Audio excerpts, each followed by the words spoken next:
Hello guys, this is Sweet Service TV and welcome back to my channel. Before start the devotional guys, I'd like to shout out the following person or channel na napunta rito at nag-join sa devotional. Shout out ang God bless to Kasami, Grace Magsayo, Michael Aburita, Jans TV, Friends Dog, Ben Lawrence Chonko, Francis Laiko, Heart Ponsalan, Connie Vlog, SSC TV of Korea or Heaven South TV, Tubuan Anthony Balmoria, Torian, Cedric Bersaka, and Mystified. Shoutout na rin sa mga hindi nakisabay na manood sa devotional but still napunta pa rin dito para manood at makinig sa devotional. God bless us all, guys.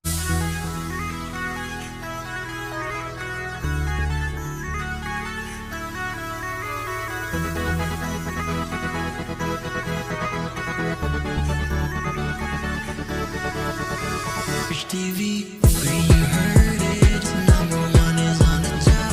Good advice is will never stop. Fish TV, where you heard it, number one is on the top. Good advice is will never stop.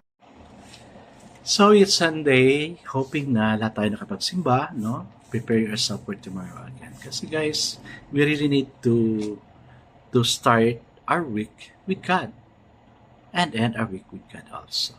Same way, we have to start our day with God, having our own devotional, prayer and meditation, and of course, we need to end our day with God also by having this devotional. Guys, if you are blessed, please don't forget to hit like, kasi kailangan namin yan ng mga content creator, or if you are blessed with the word, please do share also and encourage your family members or those friends you have, close person with you na makinig sa devotional natin, especially those who are in need of this devotional. Alright guys, let's now proceed to our devotional. Let's open the Bible to Genesis chapter 45 verses 1 to 7. Still guys, I'm using the devotional study Bible because the words used is so simplified na maintindihan talaga natin. This is about Joseph makes himself known, pero hindi natin babasahin lahat, kasi mahaba-haba talaga yung pinapabasa sa atin. So the word of the Lord in Genesis chapter 45 verse 1 to 8 says, Then Joseph could no longer control himself before all his attendants, and he cried out, Have everyone leave my presence? So there was no one with Joseph when he made himself known to his father. And he wept so loudly that the Egyptians hear him, and Pharaoh's household hear about it. Joseph said to his brother, I am Joseph. Is my father still living? But his brothers were not able to answer him because they were terrified of his presence. Then Joseph said to his brother, Come close to me. When they had done so, he said, I am your brother Joseph, the one you sold in Egypt. And now do not be distressed, and do not be angry with yourself for selling me here, because it was to save lives that God sent me ahead of you. For 2 years now, there has been famine in the land, and for the next 7 years, there will not be plowing and reaping. But God sent me ahead of you to preserve for you a remnant on earth, and to save your lives by a great deliverance. Amen and amen. I guess that's not pray. Father God, because I know the story, O Lord, and to those who know the story, they know what happened to Joseph, O Lord God. Sa sinabi ko na kanina, kagabi, Joseph was being put down on a well na walang tubig, binenta, na priso because he was being tempted by Potiphar's wife, na priso, but yet you have given Joseph the favor, O Lord God. Hanggang sa may famine na nangyari, O Lord God, still, because wala na magawa ang pamilya ni Joseph, napunta sila sa Egypt to ask for food and buy for food. Dito, God, ang pinakamasakit na tagpo, masakit na there's fullness of joy, O Lord God, because of the fellowship. Na maski yung mga kapatid niya hindi makapaniwala na Joseph become the governor of Egypt. Father God, in our life, O Lord, there are those things na we cannot expect the wonders of your miracles, O Lord God. That's why I pray na yung miracles na gagawin mo would really be a miracle that would lead us to be blessed and bless also other peoples. The way, okay, Joseph blessed not only his family, but other people also in Egypt. Lord, make us a blessing. Thank you for those who are here. Bless us all in Jesus' name we pray. Amen. Amen. So, the focus verse for this evening, guys, is found in Genesis chapter 45, verse 4 to 5. It says, I am your brother Joseph, whom you sold into Egypt.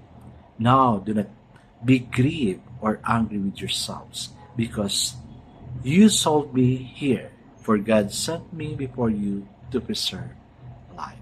So the title of our devotion for this evening, guys, is Life Makes Us Better or Bitter. The account of the intrigue involved in the visit of Joseph's brother to Egypt reads like a good mystery story.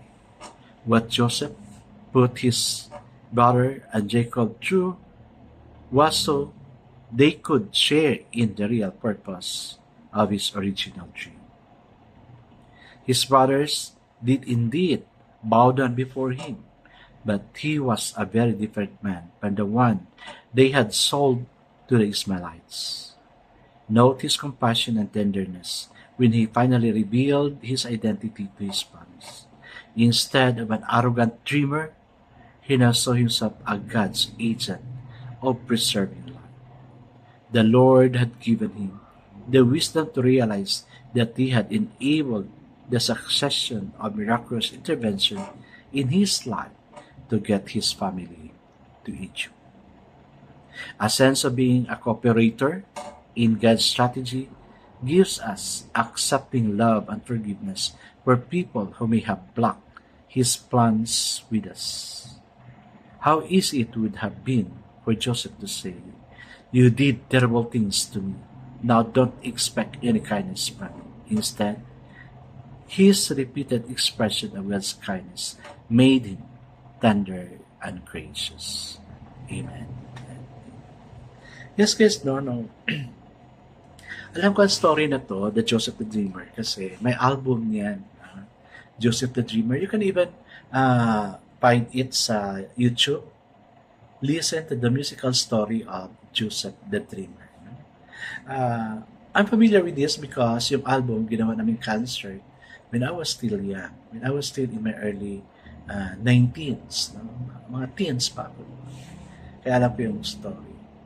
The sad story is yung napakita niya yung mga brother niya na punta na sa Egypt to buy food. Then, yun, napaiyak sa binasa natin, di ba? Umagulgol si Joseph na napakalakas talaga that even Pharaoh can hear his cry. So, nag-wonder yung mga kapatid niya kung bakit ganun. So, yun siguro, that is napakasakit kasi bidenta sa pero God really changed Joseph. Hindi niya, he did not respond negative things back to his brothers na gumawa ng mga ganun, kasalanan sa kanya. Imagine, ikaw ba naman, ibenta, inulog sa balon. Pero, Joseph made him somebody. So, may purpose talaga sa life. That is to save the life of his direct family and even to the people who go to him because they are in a bird's problem. Ikaw ba naman kaya hindi makakain ng 7 years? Ano kayo mangyari sa iyo? So because God changed Joseph, yun ang nangyari sa kanya. God blessed Joseph so much. May forgiveness. Na-forgive niya yung mga mga kapatid niya. So they become better, not bitter. So yun guys, may purpose talaga.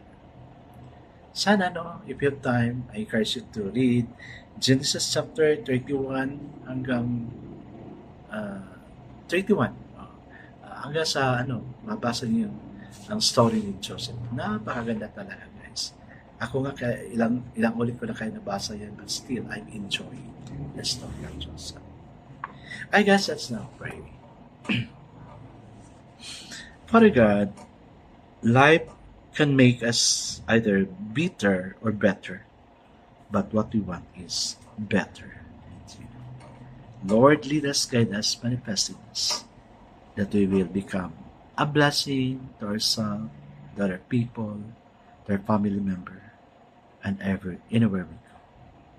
Teach us to become a better person, not bitter person. Bless us, O Lord, and make us a blessing. In Jesus' name I pray. Amen. Amen. Yes, guys, God would make us better, not bitter. God bless us always because I do God shall bless us that is better. This is again, Sir Rich TV. Kita-kita tayo ulit sa muli. Paalam!